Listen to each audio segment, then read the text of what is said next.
Hello friends, welcome to খেল দুনিয়া। আগামীকাল মোহামেডানের বিরুদ্ধে গুরুত্বপূর্ণ ম্যাচে মাঠে নামছে মোহনবাগান। কালকের মিনি ডার্বিকে কেন্দ্র করে দুই প্রধানের মধ্যেই উত্তেজনা তুঙ্গে।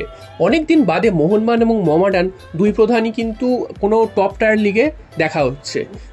এতদিন কিন্তু কলকাতা লিগের মধ্যেই এটা সীমাবদ্ধ ছিল। বহু বছর তারা কিন্তু কোনো টপ টায়ার লিগে খেলেনি। তো টপ টায়ার লিগে কিন্তু মোহামেডানের সাথে মোহনবাগানের এই দ্বৈরথটা ঘিরে কিন্তু উত্তেজনা তুঙ্গে এবং দুই প্রধানের কিন্তু এই মুহূর্তে মোটামুটি একটা জায়গায় রয়েছে, কারণ দুই প্রধানই বেশ কিছু পয়েন্ট নষ্ট করেছে। আর মোহনবাগান তো এই মুহূর্তে অনেকটাই চাপে রয়েছে। মোহনবাগানের সামনে লড়াইটা অনেক কঠিন, তুলনামূলক মোহামেডান কিন্তু অনেকটাই ভালো খেলছে। তো সেদিক থেকে দেখতে গেলে মোহনবাগানের জন্য এই ম্যাচটা জেতা অত্যন্ত জরুরি। যদি মোহনবাগান জিততে না পারে সেক্ষেত্রে তোমরা বুঝতেই পারছো কী হতে চলেছে, অর্থাৎ মলিনার কিন্তু শেষ ম্যাচ হয়ে যাবে যদি মোহনবাগান এই ম্যাচটা কোনোভাবে পয়েন্ট নষ্ট করে। হেরে গেলে তো কথাই নেই, ড্র করলেও কিন্তু তুলোধনা করা হবে।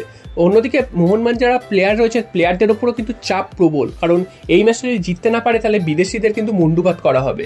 তো সব মিলিয়ে বুঝতে পারছো মোহনবাগান কতটা চাপের মধ্যে রয়েছে।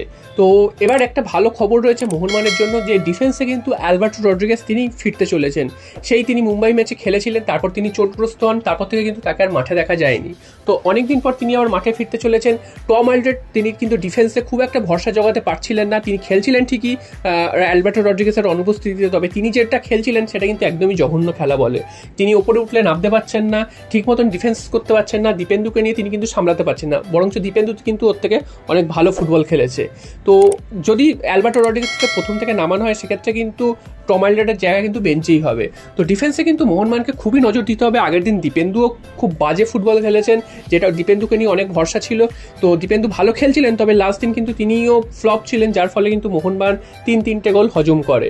উল্টো দিকে সুভাশিস বোস এবং আশিস রায় এই দুজনে কিন্তু খুব যে ভালো ফর্মে রয়েছেন তা নয়। বিশেষ করে সুভাশিস বোস, তিনি যদি একবার ওভারল্যাপে যান তিনি কিন্তু ঠিক মতন নেমে আসতে পারছেন না কাউন্টার অ্যাটাকের সময়, যার ফলে মোহনবাগান কিন্তু ডিফেন্স একদম ফাঁকা হয়ে যাচ্ছে। আর মাঝমাঠও কিন্তু খুব ভালো খেলছে, একদমই বলা যাবে না। আপুইয়াকে নিয়ে যতটা আশা ছিল, আপুইয়া কিন্তু সেই আশা পূরণে এখনো অবধি ব্যর্থ। এছাড়াও সাহাল আব্দুল সামাদের বলছে চোট রয়েছে হালকা, তো সেই চোট কিন্তু খুব একটা গুরুতর নয়, হয়তো প্রথম একাদশে না থাকলেও পরবর্তীতে তিনি কিন্তু নামতে পারেন। এছাড়া কিন্তু মোহনবাগানে যারা অস্ট্রেলিয়ান তারকারা রয়েছেন, অর্থাৎ জেসন কামিংস, দিমিত্রি পেটাটস এবং জেমি ম্যাকলারেন, তো এই তিনজনকে নিয়ে কিন্তু অনেকটাই স্বপ্ন রয়েছে মোহনবাগানের। এবং বিশেষ করে জেমি ম্যাকলারেন কালকের কিন্তু সমর্থকরা চাইছে প্রথম থেকেই যাতে মাঠে নামে, কারণ জেমি ম্যাকলারেন বহুদিন তিনি নামেননি খেলতে প্রথমে, তারপরে কিন্তু লাস্ট ম্যাচেও তাকে কিন্তু পরিবর্তন হিসাবে নামানো হয়েছে। তো এত টাকা দিয়ে তাকে নিয়ে আসা হয়েছে, পরিবর্তন হিসাবে যদি প্রত্যেক ম্যাচে নামানো হয় তাহলে তার কোনো মানে হয় না। তো কালকের প্রথম থেকে আশা করা যাচ্ছে এই প্লেয়ারটিকেও নামানো হবে।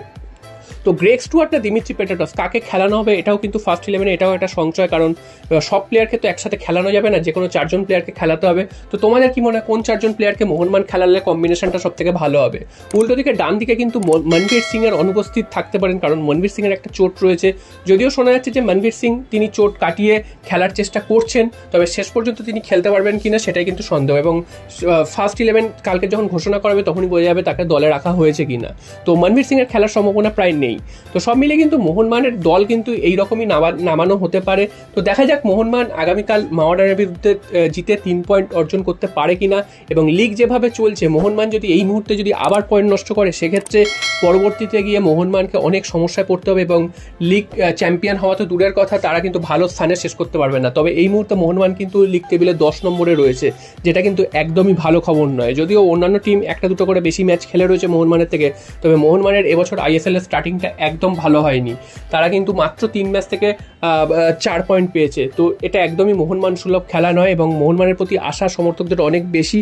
এবং মোহনবাগানকে যদি হারাতে পারে তাহলে কিন্তু মরশুমের প্রথম ডার্বি জয় হবে মোহনবাগানের। তো তোমাদের কি মনে হয় আগামীকালের স্কোর লাইন কি হতে পারে? তোমরা অবশ্যই কমেন্ট বক্সে